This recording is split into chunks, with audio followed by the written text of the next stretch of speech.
A retrospective on the 2024 presidential election, Trump versus Harris.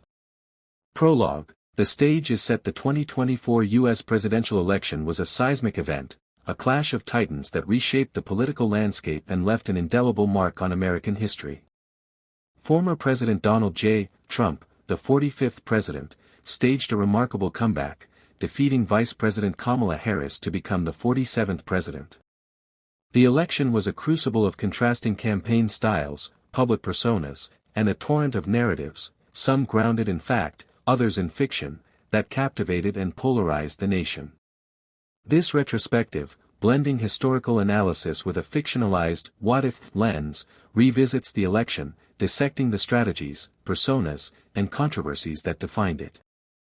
We explore how Trump's victory was secured, the role of disinformation, and what might have been had Harris altered her approach. Chapter 1: The Candidates and Their Campaigns. Kamala Harris. The disciplined optimist Kamala Harris entered the 2024 race under extraordinary circumstances. On July 21, 2024, President Joe Biden, beleaguered by concerns over his age and health following a faltering debate performance, withdrew his candidacy, endorsing Harris as the Democratic nominee. With only 107 days to unify the party and mount a campaign, Harris faced a Herculean task. Her campaign was a study in discipline, optimism, and coalition building, reflecting her public persona as a pragmatic, forward-looking leader. Harris's campaign leaned heavily on a message of unity and progress.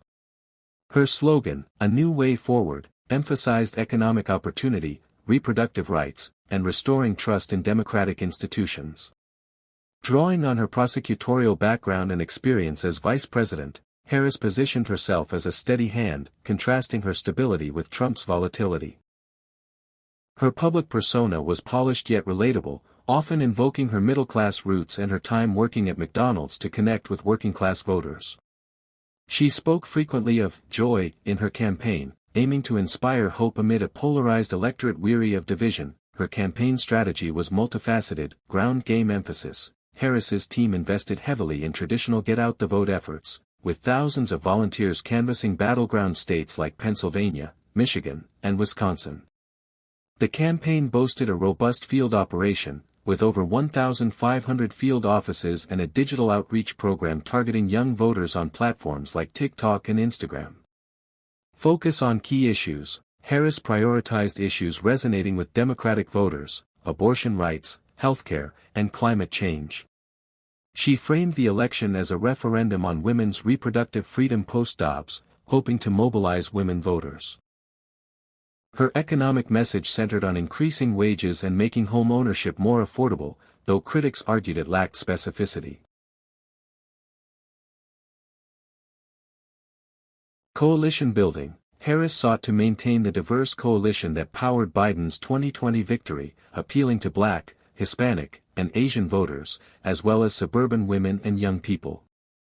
Her choice of Minnesota Governor Tim Walz as her running mate aimed to bolster Midwestern appeal and project a folksy, common-sense image. However, Harris's campaign struggled to break through the noise. Her messaging, while optimistic, was criticized as cautious, failing to counter Trump's visceral appeals effectively. Her reluctance to distance herself from Biden's record, particularly on inflation and immigration, left her vulnerable to Republican attacks. Despite her efforts, turnout among key Democratic constituencies, particularly young and non-white voters, lagged, with 15% of Biden's 2020 voters staying home, according to Pew Research. Donald Trump. The provocateurs returned. Donald Trump's 2024 campaign was a masterclass in populist showmanship, leveraging his larger-than-life persona to dominate the media cycle and energize his base. After announcing his candidacy on November 15, 2022, at Mar-a-Lago, Trump swept the Republican primaries, securing the nomination by March 2024. His campaign was a blend of nostalgia for his first term, apocalyptic rhetoric, and a relentless focus on cultural grievances. Trump's public persona was as polarizing as ever, a brash, unapologetic outsider who positioned himself as the champion of forgotten Americans. His campaign slogan, "Make America Great Again," evoked his 2016 victory while promising to restore economic prosperity and national pride. He leaned into his image as a fighter, surviving an assassination attempt in July 2024 that galvanized his supporters and reinforced his narrative of victimhood at the hands of a rigged system. His campaign strategy was unconventional but effective: media dominance. Trump eschewed traditional advertising in favor of high-profile stunts and media appearances. His half-hour shift at a McDonald's in Pennsylvania, a jab at Harris's claim of working there, went viral, casting doubt on her working-class credentials. His appearance on the Joe Rogan Experience reached millions of young male voters, a demographic he won decisively. Outsourcing ground game. Unlike Harris, Trump's campaign relied on outside organizations for get-out-the-vote efforts, banking on his personal bond with supporters to drive turnout. This gamble paid off, with 85% of his 2020 voters returning in 2024, compared to 79% for Harris. Negative advertising. Trump's campaign invested heavily in attack ads, particularly targeting Harris's stance on transgender rights. The "Kamala is for they/them, President Trump is for you" ad, which aired over 30,000 times, was credited with shifting the race by 2.7 points, exploiting skepticism about transgender issues among swing voters. Appealing to new voters, Trump targeted low-propensity voters, particularly young men and non-white voters. Media influencers helped him win 52% of voters who skipped the 2020 election, a group that was more diverse than his traditional base. Trump's campaign was not without flaws. His debate performance on September 10, 2024, was widely criticized, with 53% of viewers deeming Harris the winner due to Trump's false claims, including allegations of post-birth abortions and Haitian migrants eating pets. Yet, these missteps had little impact on his core supporters, who viewed his rhetoric as a bold rejection of political correctness. Chapter 2, The Battle of Narratives. Trump's false claims and disinformation. A defining feature of the 2024 election was the proliferation of disinformation, much of it emanating from Trump and his allies. His campaign employed what political scientists described as a fire hose of falsehood strategy, inundating voters with misleading claims to shape perceptions. Several false narratives about Harris stood out. Harris's identity. Trump repeatedly questioned Harris's racial identity, falsely claiming she only recently embraced her black heritage. These attacks, rooted in her dual black and South Asian ancestry, aimed to alienate black voters and sow confusion. At a rally in Georgia, Trump remarked, "Kamala's not really black, is she? She's Indian, but now she's playing the race card." This echoed his birtherism tactics against Barack Obama, appealing to a subset of voters skeptical of Harris's authenticity.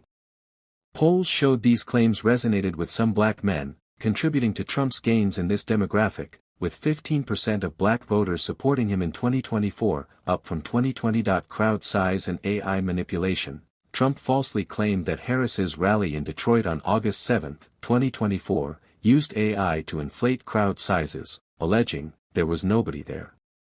Digital forensics experts and local news confirmed 15,000 attendees, debunking the claim.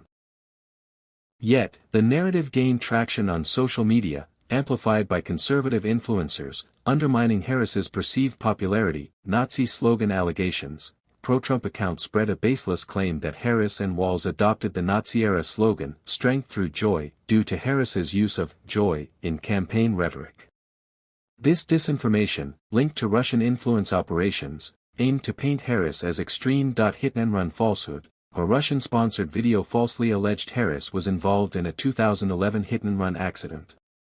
Though debunked, it circulated widely, damaging her credibility among low-information voters. These false claims were amplified by a polarized media environment and low trust in traditional news, with only 41% of voters confident in Harris's ability to unite the country. Trump's disinformation strategy capitalized on voters' economic anxieties and cultural fears, particularly around immigration and crime. For example, his claims of hordes of migrants causing crime waves contradicted statistics showing native-born Americans committed crimes at higher rates than immigrants. Yet, these narratives shaped perceptions, with 82% of Trump supporters citing immigration as a top issue. Harris's response: a missed opportunity. Harris's campaign struggled to counter Trump's disinformation effectively. Her team prioritized fact-checking and media appearances to debunk false claims, but these efforts often failed to penetrate the echo chambers of Trump's base. Her focus on policy substance, detailed plans for healthcare and housing, lacked the emotional resonance of Trump's visceral rhetoric. For instance, when Trump staged his McDonald's stunt, Harris's response was a measured statement about her work history, which failed to capture the media cycle. Harris's campaign also underestimated the impact of cultural wedge issues. Her vocal support for transgender rights, while principled, was weaponized by Trump's "they slash them" ad, which resonated with socially conservative voters. In retrospect, Harris might have mitigated this by pivoting to broader themes of personal freedom, appealing to moderates without alienating her base. Chapter 3, The Election Outcome. On November 5, 2024, Trump won a decisive victory, securing 312 Electoral College votes to Harris's 226 and the popular vote by a margin of 49.8% to 48.3%. He swept all 7 battleground states, Arizona, Georgia, Michigan, Nevada, North Carolina, Pennsylvania, and Wisconsin, with margins significantly wider than in 2020. Several factors powered Trump's win: turnout dynamics. Trump benefited from higher turnout among his 2020 voters, 85% returned, and won 52% of new and returning voters who skipped 2020. Harris, conversely, lost 15% of Biden's 2020 voters to non-participation and 5% to Trump. Demographic shifts. Trump built a more diverse coalition, with 20% of his voters being non-white, up from 12% in 2016. He won 50% of Hispanic men and made gains among black men, particularly in battleground states like Michigan, where 45% of Muslim voters in Dearborn backed him due to dissatisfaction with Biden's Israel-Hamas policy. Issue resonance. Economic concerns and immigration dominated voter priorities, with 81% and 61% of voters, respectively, citing these as very important. Trump's messaging on these issues, though often misleading, resonated more than Harris's cultural backlash. Trump capitalized on an anti-institution sentiment, fueled by distrust in government and media. His attacks on woke policies and transgender rights appealed to voters feeling alienated by cultural shifts. Harris's defeat was not a landslide but a clear rebuke of Democratic strategy. Her 107-day campaign, constrained by Biden's late withdrawal, struggled to define her beyond her vice-presidential role. Her focus on reproductive rights, while galvanizing some women, did not translate into the expected turnout surge, with women's share of the vote rising only marginally from 2020. Chapter 4, A Fictionalized, What-If Scenario. What if Harris had altered her campaign strategy to counter Trump's tactics more effectively? In this fictionalized scenario, we imagine a world where Harris adapted her approach, potentially altering the election's outcome. The pivot. Harris goes on the offensive. In this alternate timeline, Harris recognizes early that Trump's disinformation and cultural attacks require a bolder response. After Biden's withdrawal, she distances herself from his administration's perceived weaknesses, particularly on inflation and immigration. At a town hall in Philadelphia, she declares, "I'm not Joe Biden. I'm Kamala Harris, and I'm here to chart a new course." This move, while risky, signals independence and resonates with voters seeking change. Harris revamps her campaign strategy, countering disinformation. Instead of relying on fact checks, Harris launches a Truth Squad initiative, partnering with influencers to debunk Trump's false claims in real time on platforms like X and TikTok. When Trump questions her identity, she responds with a viral video tracing her Black and Indian heritage, featuring testimonials from Oakland community leaders. This neutralizes the narrative and boosts her authenticity among Black voters. Cultural judo. Harris reframes transgender rights as a matter of personal freedom, appealing to moderates. In a speech in North Carolina, she says, "I believe in liberty, your right to love who you love, live as you are, and make your own choices. That's the American way." This pivot blunts Trump's "they slash them" ad, winning back some socially conservative Democrats. Economic populism. Harris unveils a Main Street agenda, promising tax credits for small businesses and a national rent cap. She barnstorms Rust Belt states, holding rallies in factory towns and emphasizing job creation. This counters Trump's economic narrative and shores up support in Pennsylvania and Michigan. Engaging young men. Recognizing Trump's podcast strategy, Harris appears on The Breakfast Club and Call Her Daddy, blending humor and policy to reach young male voters. She highlights her record as a prosecutor, framing herself as tough on crime without echoing Trump's fearmongering. The turning point in the September 10 debate, Harris is more aggressive, directly calling out Trump's falsehoods. When he repeats the Haitian migrants' claim, she responds, "Donald, you're spreading lies to scare people. Crime rates are down, and immigrants contribute to our economy. Let's talk facts." The moderator's fact-checking still occurs, but Harris's proactive stance earns her a 60% approval rating in post-debate polls, shifting momentum. Her campaign doubles down on battleground states, focusing on micro-targeting young and non-white voters through digital ads and campus rallies.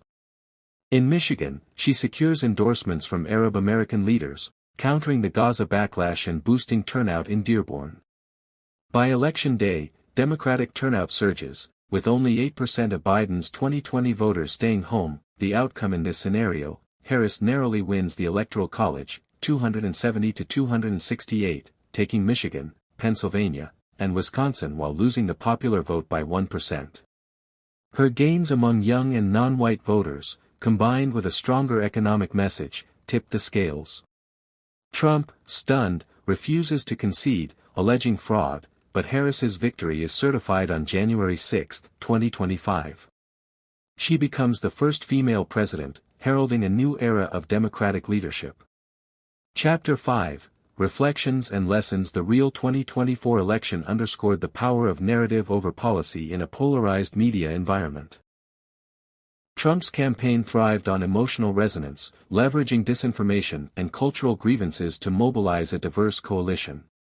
His false claims about Harris's identity and popularity, while debunked, shaped perceptions among low-information voters, highlighting the challenge of countering misinformation in real time. Harris's campaign, while disciplined, was constrained by time and an inability to break free from Biden's shadow. Her focus on unity and optimism, while admirable, lacked the visceral appeal needed to counter Trump's provocations. The "what-if" scenario suggests that a more aggressive, populist approach could have tipped the scales, but it also reveals the structural challenges Democrats faced: a restless electorate, economic anxieties, and a media landscape amplifying division. The election's legacy is complex.